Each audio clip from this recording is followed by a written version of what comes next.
Most likely in the early part of the season, you know it, we're going to be dealing with some wet weather. Here at Nash One, there are times in which we're going to get a bunch of puddles.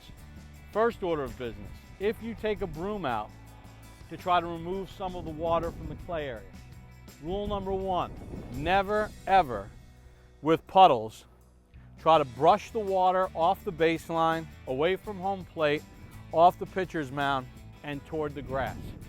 If you try to remove the puddles by pushing the water toward the grass, what you're also doing with this broom is taking very valuable clay for our infield and throwing it out here in the grass area. And as you can see, if you reach in here and dig, there's all kinds of clay woven into the grass. That's a waste of clay, and that does the fields no good. Actually, it creates a lot more damage. So what do you do in a situation like this? We have a puddled area back here behind home plate. The water's pooled up. We're in front of home plate.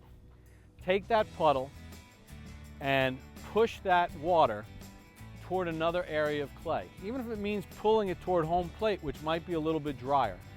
We want to always bring more clay toward the batter's box at home plate and toward the pitching rubber and the landing spot on the pitcher's mound.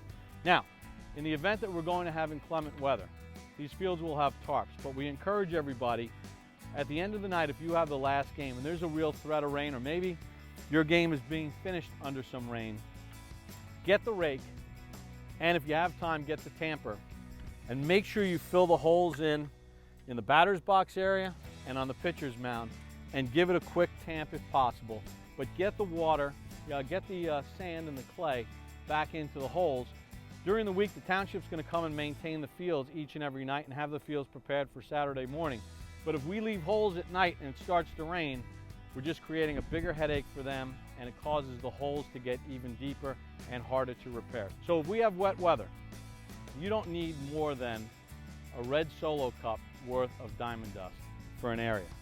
It's very important, if you're going to use this, use it sparingly.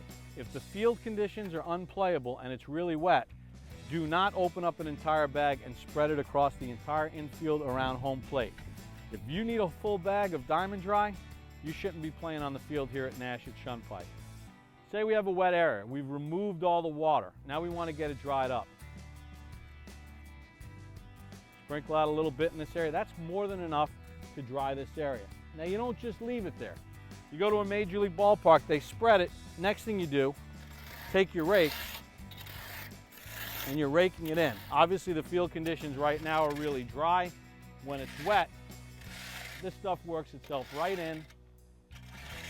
You make sure you mix it into the area, whatever area is affected, and it will dry it up. But you cannot overuse this diamond dust, this field dry, because what you'll do is do more damage to our fields than good, and it's not worth trying to get in one game on a Thursday night at the end of April and damage the fields for everybody else.